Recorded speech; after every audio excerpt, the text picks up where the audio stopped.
Alright. Alright. Now this black brush we're using on this, Oreck actually sells this for people to do dry compound cleaning. That's what it's for. But it works real good also for pre-scrubbing stains before you extract. And it does a real good job of standing up carpet fibers, which is why we're using it, because these carpets are new, but they've been so untaken care of that we're trying to make them have every chance they can to come back.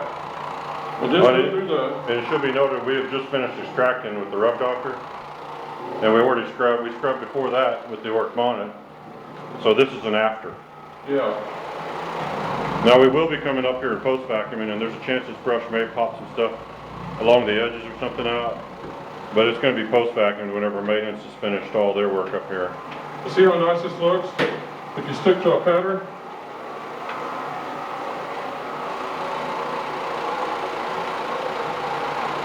It's going to be all stripy, like the lawn in front of the White House. It'll stripy, but it'll be standing up too. The fibers will be up in the air like they're supposed to be. Yeah, looks like fresh mown grass, brown grass. It looks awesome. Oh, and someone asked, did these things go sideways with the brush? Well, there you go. They go sideways just fine.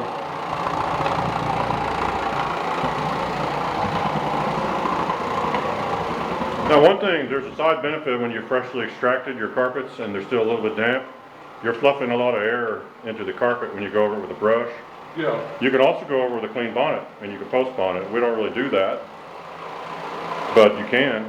But this does a good job. It's going to fluff the carpets up. It's forcing air into the carpet, helping it to open up the nap so it can dry good. Because in the process of cleaning, you're invariably going to get footprints all over the carpets, and the matted down areas where your footprints are at take a little longer to dry. And so this helps kind of alleviate that, although you can't 100% get your footprints out except for the carpet rake. And it looks really nice. It's Yeah. a kind of a neat look. This carpet, except for some bleach stains in it, has still got some life in it. Yeah. Any of you who have lived in rented apartments and things before know that you're really lucky if you get a decent carpet in most of the places. And this carpet actually has been pretty thoroughly cleaned, and it's going to be a nice carpet. And look how beautiful those marks look. Personally, I love it. And you could do just a whatever pattern you kind of want to go with. What you're doing is you're getting rid of all the machine prints from the extraction and everything else before, getting rid of some footprints, and making a uniform pattern. And if you think it's ugly when you're done, just go over it again. You could almost use it as a form of raking. We're really doing it to stand the fibers up. Because these fibers, it'll help them to maybe reestablish. Now, we like the carpet rake because it gives you a perfect looking carpet that has no footprints. Everything's exactly the same. You can't really achieve that with anything but a carpet rake. You're going to leave some sort of machine prints behind, but some people like the look, some people don't. But that's the effect, generally, right there.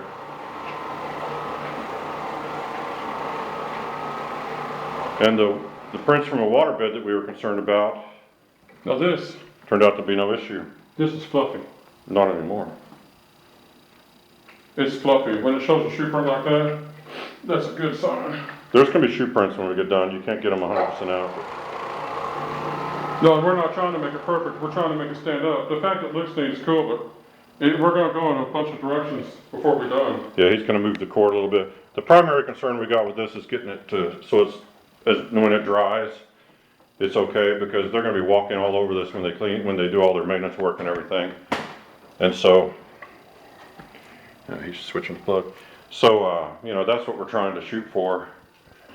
And they're not going to be up here today, I don't think. So it can dry overnight. If it takes that long, it shouldn't. You want to stay in the bedroom, I'll just come in there and knock it out real quick. All right, we'll do the hallway probably last, because that's where we walk the most. We'll back our way down the hall. All right, now, of course, you could do this starting in the farthest corner and work your way out, cover your footprints, but you don't have to. We're going to be on this carpet again in a couple of weeks. There's going to be other people on it, so getting 100% of the footprints out isn't a big priority right now. We just want it to look nice when it's finally everything's done, That's when you get all your footprints out and you make the carpet look as new as possible. Which is tough when you have bleach spots everywhere, but. Another thing, a lot of people, we tried doing this a few times with the carpet dry. It put dust up in the air and then down here in the motor. That'll burn your bearings out. Yes, we made a couple videos showing how good a job this does if you want to go over your carpets before you vacuum them and kind of break everything loose. But unless you can find a way to put like a foam filter or something on top to protect the motor from dirt and debris entering into the motor, because the air comes in through the top, we don't really recommend you do it, but it looks neat on video. Oh, it'll pre-vacuum for you. If there's anything under the carpet, it'll bring it up before you vacuum. And it may not ever hurt the machine. We're just kind of nervous about it, so. We talked to a dealer and he said what usually goes wrong with these is people are using a spray bottle to spray their floors as they're cleaning them, and they spray into the top of the motor. I don't know how, you're supposed to be able to use these to sand wooden decks and everything, and I don't really know how you can avoid getting sawdust and everything in the top of the motor. So maybe it can take a fair amount of dirt, but and it may be that just the wet stuff is what ruins it, which makes sense. But anyway, be careful when you use these. If you do use them on dry surfaces, watch the dust and everything. And please don't spray anything in the top of the motor accidentally if you're spray buffing or something like that.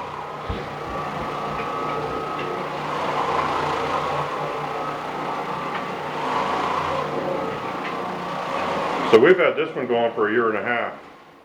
I'm gonna clear something else up about these. Come in here a second with that camera. There's a lot of talk about these Oreck carburetors that there's a 1/4 horse, 1/2 horse, 3/4 horse.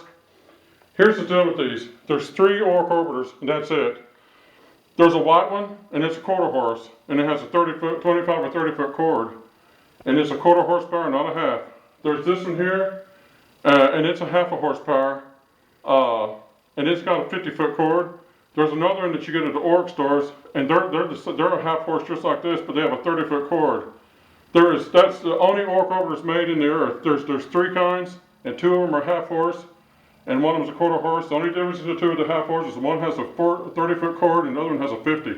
But there is no 3/4 horse Oreck carburetors. Yeah, you see these rated at 3/4 horse, and that's kind of, I don't know where they get that, but. The other thing too, this is the 550 MC, the commercial model. You get a 1-year warranty. If you want to get the black one or the white one, if you get it through an Oreck dealer, an authorized dealer, you can get a 10-year warranty. But when we checked on those, you had to send it in for service every year to the dealer, take it in and get them to work on it and maintain it, or else the warranty wouldn't be any good anyway. For us, there's no Oreck dealers within 100 miles of this place, so that's not really feasible. So the 1-year warranty, which like I said, this one's 1.5 years old. The 1-year warranty is fine, and we've got 1.5 years of good use on this. A lot of people say they only last, maybe 3 or 4 years if you're lucky, and they eventually burn out. And I'm sure they will. They're small motors and everything, but you can make a lot of money with them before you have to replace them. And so we recommend them. Anyway, we're not going to show the hallway and everything because you get the gist of what we're doing here. We're going to try to make this place look as presentable as possible, and we're going to get out of here and go on and enjoy our day. But we hope you enjoyed all these videos we made up here. There's a last shot in the bedroom. And until we make another video, that's all for now. Thanks for watching.